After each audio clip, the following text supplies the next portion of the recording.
جب حضرت عثمان غنی رضی اللہ تعالیٰ عنہ کا محاصرہ کر لیا گیا اور یہ خلافت کا آخری آپ کا دور ہے، 82 سال کی عمر تھی اس وقت آپ کی، اور یہ تاریخ کا دردناک باب ہے کہ حضرت عثمان غنی پر 40 دن تک پانی بند رہا۔ وہ ایک منصوبہ تھا، 3 لوگ 3 مختلف شہروں سے چلے، مصر سے، کوفے سے اور بصرے سے، 1,000 آدمی لے کر، اور مدینہ المنورہ میں پہنچ کر کے حضرت علی المرتضیٰ سے ملے، ام المومنین سیدہ عائشہ سے ملے، کبار اصحاب سے ملے۔ تو جو انہوں نے کہا تو انہوں نے ان کو کہا کہ نہیں، ایسی کوئی بات نہیں، فہمائش کر کے واپس بھیج دیا۔ حضرت عثمان غنی رضی اللہ تعالیٰ عنہ پر اقربا پروری کا الزام عائد کیا تھا، تو انہوں نے کہا کہ کوئی ایسی بات نہیں ہے۔ پھر یہ تھا کہ آپ نے کم عمر گورنر، کم عمر لوگ مقرر کیے، تو حضرت عثمان نے کہا کہ حضرت اسامہ بھی تو کم عمر تھے، حضور نے ان کو اگر مقرر کیا ہے تو یہ تو مثال ہمارے سامنے موجود ہے، لیکن یہ ایک منصوبہ تھا، اس منصوبے کے تحت یہ 3 جگہوں سے لوگ آئے تھے۔ وہ 3 دن کی مسافت کے بعد پھر تینوں واپس آ گئے، تو یہ ایک سوالیہ نشان ہے کہ تینوں کیوں واپس آ گئے، کوئی ایک تو نہ آتا نا، تو یہ سب طے شدہ منصوبہ تھا۔ اور پھر انہوں نے مدینہ المنورہ کو گھیر لیا، اور جس طرح سے بلوائیوں نے حالات پیدا کر دیے، سیدنا علی المرتضیٰ رضی اللہ تعالیٰ عنہ تو شہر مدینہ سے باہر تشریف لے گئے تھے، اور اپنے بیٹوں امام حسن اور امام حسین رضی اللہ تعالیٰ عنہ کو حضرت عثمان غنی کے دروازے پر مقرر کیا تھا کہ ان کو ضرر نہ پہنچنے دینا۔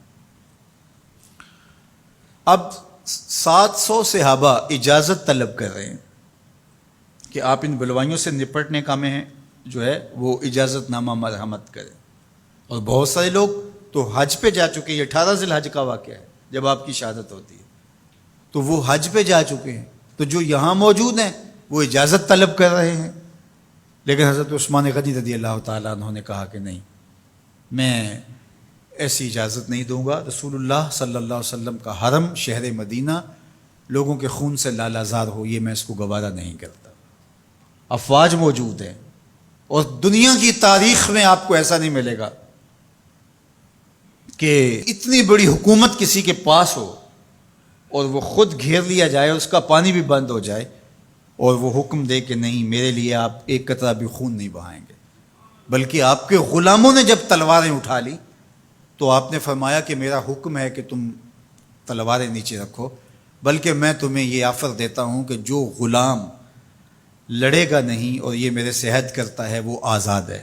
حضرت ابو ہریرہ رضی اللہ تعالیٰ عنہ، حالانکہ یہ پڑھنے پڑھانے والے لوگ تھے، تعلیم و تعلم سے ان کا تعلق تھا، لیکن وہ بھی تلوار لے کے حضرت عثمان غنی کے دفاع میں آ گئے، لیکن حضرت ابو ہریرہ رضی اللہ تعالیٰ عنہ کو بھی حضرت عثمان غنی روک دیتے۔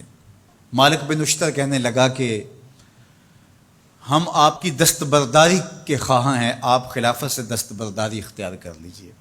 تو حضور علیہ الصلوۃ والسلام کے اس جانثار صحابی نے، حضرت عثمان غنی نے فرمایا یہ نہیں ہو سکتا۔ دستبردار کیوں نہیں ہوئے؟ لگتا تھا یہ سب سے زیادہ آسان تھا، لیکن حضور نے ارشاد فرمایا تھا، اے عثمان، تمہیں اللہ ایک قمیض پہنائے گا، لوگ اس کو اتارنا چاہیں گے، تم کبھی نہ اتارنا۔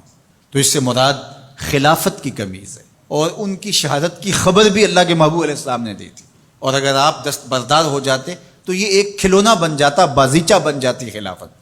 چند آدمیوں کے پریشر سے خلافت سے دستبرداری کرنا پڑتی۔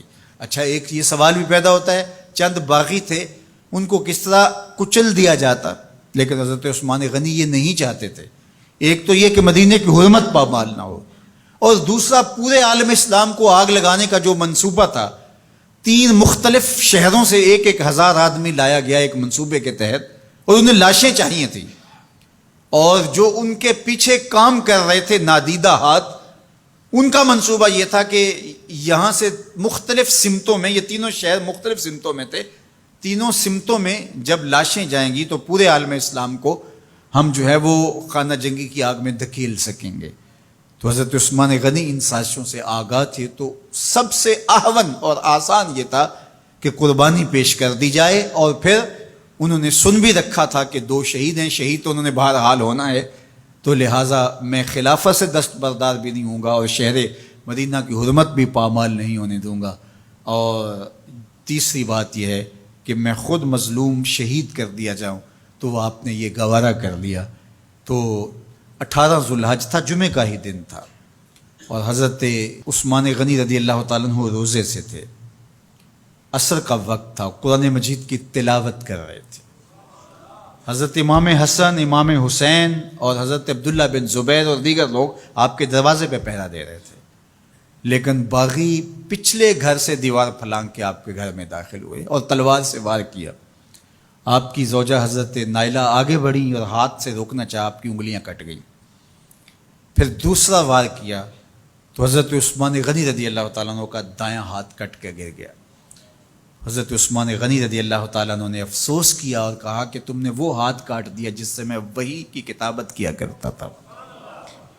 پھر اس کے بعد آپ پر 9 وار کیے گئے اور آپ کو شہید کر دیا گیا، اور آپ کا خون قرآن مجید پڑھتے ہوئے اس آیت پہ گرا، فَسَيَكْفِيكَهُمُ اللَّهُ وَهُوَ السَّمِيعُ الْعَلِيمُ۔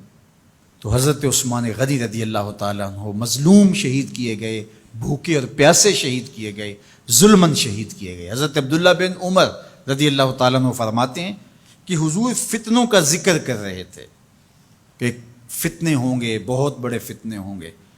تو ایک شخص نے چادر اوڑھی ہوئی تھی اور وہ مجلس واعظ کے قریب سے گزرا جہاں حضور کچھ ارشاد فرما رہے تھے، تو آقا کریم نے اشارہ کر کے کہا اس دن یہ شخص حق پہ ہوگا۔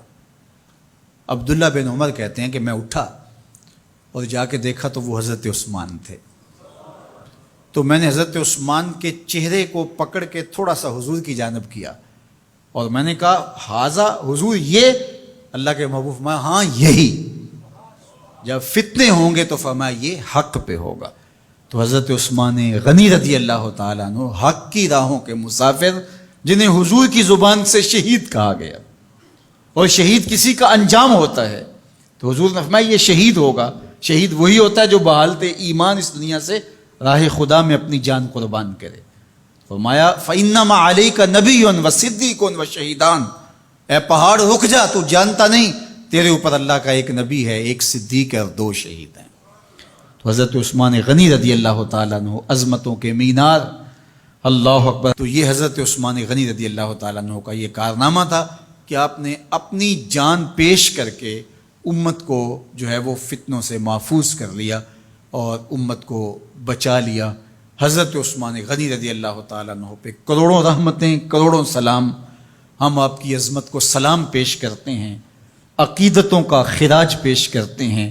حضور کی خدمت میں ایک جنازہ لایا گیا اور حضور سے عرض کی گئی حضور اس شخص کا جنازہ پڑھا دیجئے، تو حضور نے انکار کر دیا، کہا میں جنازہ نہیں پڑھاؤں گا۔ تو صحابہ نے عرض کیا یا رسول اللہ، کبھی ماضی میں ایسا نہیں ہوا، جب بھی کوئی جنازہ لایا جاتا ہے تو آپ جنازہ پڑھا دیتے ہیں اور آپ نے آج انکار کر دیا ہے۔